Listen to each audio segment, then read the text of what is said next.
Hello friends, आज अपन पढ़ने जा रहे हैं क्लास 9 का एक्सरसाइज 7.3 का क्वेश्चन नंबर 2।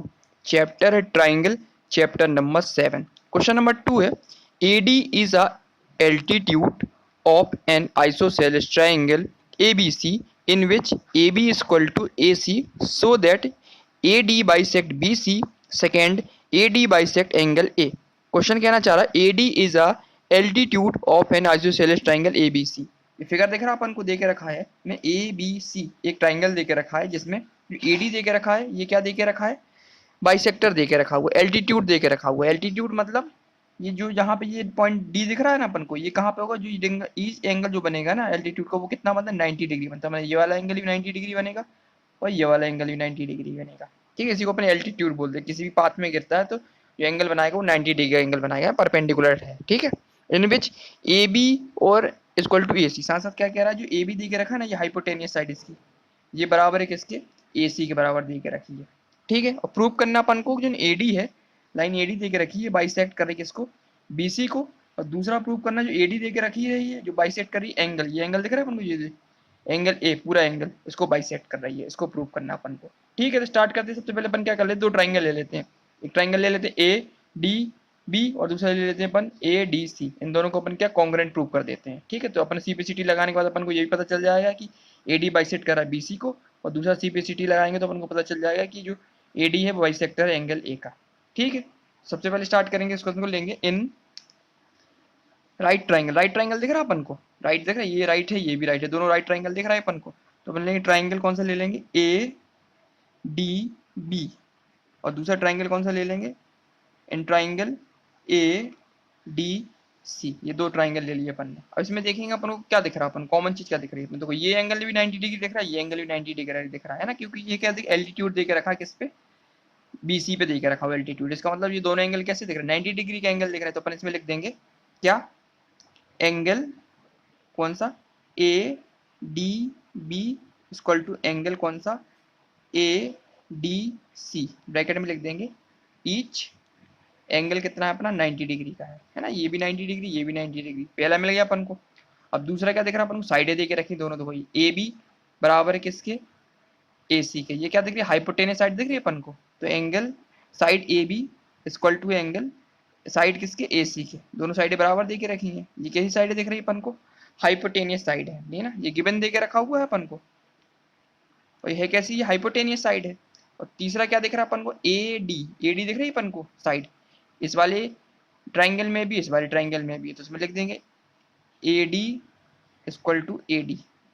इसमें लिख देंगे अपन क्या, कॉमन, दोनों में देख रखी इसलिए लिख देंगे कॉमन, लिख देंगे। तो ये अपने कौन से क्राइटेरिया लग गया, देखो एक तो दिख गया अपन को 90 डिग्री एंगल दिख रहा है, मतलब ये क्या दिख रहा है अपन को, हाइपोटेनियस दिख रहा है, नहीं दिख रहा, ये क्या दिख रहा है अपन को, आर दिख रहा है अपन को, राइट एंगल दिख रहा है। ये क्या हो गया, तो हमारा आर, आर लग गया यहाँ पे, अपना आर हो गया।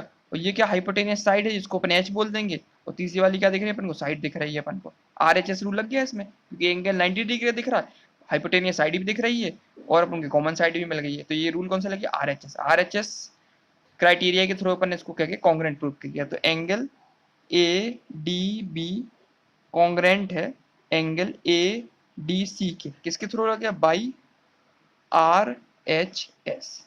आर एच एस रूल लगा दिया इसमें अपन ने ना, आर एच एस क्राइटेरिया का यूज करके इसको क्या कर दिया अपन ने, हाइपोटेनियस प्रूव कर दिया। क्योंकि अपन को एक एंगल का 90 डिग्री का मिल गया था, दोनों एंगल 90 डिग्री दिख रहे थे अपन को, और एक हाइपोटेनियस साइड भी मिल गई और एक कॉमन साइड मिल गई। तो रूल कौन सा अप्लाई हो गया इसमें, are H S rule apply हो गया। ठीक है, अब अपन को प्रूव क्या करना है, उसमें दिख रहा है A D bisect B C. A D जो ए डी दिख रहा है ना अपन को, वो बाइसेक्ट कर रहा है बी सी को। तो पहले अपन क्या कर लेते हैं, इसमें सीपीसीटी लगा देते हैं इसी वाले में। देखो जब दोनों ट्राइंगल क्या बराबर दे के रखी हैं, तो ये साइड दिख रही है अपन को, बी डी और बी सी के बराबर हो जाएगी, नहीं हो जाएगी, बिल्कुल बराबर हो जाएगी। तो इसमें लिख देंगे अपन B D equal to D C. क्यों है ये, सीपीसीटी की थोड़ी बराबर नहीं हो जाएंगी, क्योंकि दोनों जब ट्राइंगल बराबर हैं, जो सामने बगल की साइडें भी तो बराबर होंगी, नहीं होंगी बराबर। ये वाला ट्राइंगल ये कॉन्ग्रुएंट प्रूफ हो गया, इसका मतलब ये साइडें भी क्या होंगी, बराबर होंगी। तो जो बी डी होगी किसके बराबर होगी, बीसी की, क्योंकि ये क्या कॉन्ग्रुएंट पार्ट है किसका, ये क्या है, करस्पॉन्डिंग पार्ट है किसका, कॉन्ग्रुएंट ट्राइंगल का। इसलिए अपन ने क्या लगा दिया, B D equal to B C लगा दिया। ठीक है, इतना क्लियर हुआ। अब अपन को प्रूव करना है कि ए डी बाइसेक्ट कर रहा है बीसी को। ठीक है, पहला दे के रखा हुआ है, तो साफ साफ क्लियर हो रहा है। पहला जो अपन को प्रूव करना है, एडी बाइसेक्ट बीसी को कब करेगी, जो एडी लाइन देख रहा है ये बीसी को बाइसेक्ट कब करेगी, जब दोनों बराबर हिस्सों में बांटेगी। बराबर हिस्सा बट रहा नहीं है, अपन ने देखो प्रूव कर लिया है। जो बीडी दे के रखा किसके बराबर, डीसी के दे के रखा, इसका मतलब जो एडी क्या है, बाइसेक्टर है ही है बस। तो अपन लिख देंगे देयरफॉर, पहले वाले में देयरफॉर जो एडी है, क्या देख रहा हूँ, एडी इज क्या है, बाइसेक्टर, बाइसेक्ट कर रही है, बाइसेक्ट बीसी, बाइसेक्ट बीसी को कर रही नहीं, बाइसेक्ट की क्यों कर रही बाइसेक्ट, क्योंकि जो बीडी दे के रखा ना ये बीसी के बराबर दे के रखा, ये बराबर हिस्सों में बांटेगी, तो जो एडी जो लाइन है यही तो काम करती है, एडी लाइन बाइसेक्ट करती है, बराबर हिस्सों में बांटती नहीं बांटती। अगर बीडी बीसी के बराबर हो गया इसका मतलब क्या, एडी एक बाइसेक्टर है, तो ये अपन ने बता दिया। तो पहला वाला आंसर आ गया। कैसे बताया अपन ने, therefore AD is a bisector, क्यों बताया, फ्रॉम इक्वेशन, इक्वेशन बोलेंगे क्राइटेरिया बोलेंगे, from criteria first, criteria first से पता चला कि B D equal to B C का था, क्राइटेरिया फर्स्ट लिख सकते, एंड ऑल्सो लिख दो ब्रैकेट में कि बी डी है जो किसके बराबर दे के रखा है तुम्हारे, डी सी के बराबर दे के रखा हुआ। जब बी डी और बी सी बराबर होंगे तभी तो ये क्या होगा, ए डी क्या होगा, परपेंडिकुलर बाइसेक्टर होगा। बाइसेक्टर का तो ये काम होता है कि दोनों बराबर हिस्से में बांटता है, तो ये अपन ने प्रूव कर दिया, ए डी या bisector of B C from criteria first, B D equal to किसका दे के रखा, डी सी के दे के रखा। तो क्वेश्चन नंबर पहला जो अपन ने कहा था वो प्रूव कर दिया। दूसरा दे के रखा है कि एडी ये बाइसेक्ट है एंगल ए को, एडी देख रहा अपन को, ये एडी लाइन बाइसेक्ट किसको कर रही है, इस वाले एंगल 1 से मान लेते हैं, एंगल 1, इस वाले को एंगल 2 मान लेते हैं अपन, तो ये बाइसेक्ट कर रही है, इसको बताना अपन को। तो इसमें भी अपन सीपीसीटी लगा देते हैं, क्योंकि जब दोनों साइडें बराबर थी तो सामने के एंगल भी तो बराबर होंगे। जब दो ट्राइंगल कॉन्ग्रुएंट थे तो इसकी जो सामने की साइडें बराबर दे के रखी हैं तो इसके सामने के एंगल भी तो बराबर होते हैं, तो इसमें भी लिख देंगे अपन। तो सेकेंड वाले केस में क्या लिख देंगे, एंगल 1 इक्वल टू एंगल 2, किसके थ्रू लिख देंगे अपन, सीपीसीटी के थ्रू, सीपीसीटी के थ्रू लिख देंगे। सीपीसीटी अप्लाई कर दिया, क्यों, क्योंकि अपन ने प्रूव किया था ना एंगल ए बी डी क्या कॉन्ग्रुएंट है ए डी सी के, कॉन्ग्रुएंट अपन ने प्रूव किया था नहीं किया था, ये अपन ने प्रूव किया था कि ए सी बराबर एंगल 1 बराबर एंगल 2 है। क्यों है, सीपीसीटी लगा दी, क्योंकि जो सामने के दोनों ट्राइंगल का थे कॉन्ग्रुएंट थे, तो जो दोनों साइडें होंगी बराबर थी तो सामने वाले एंगल भी बराबर होंगे। तो एंगल 1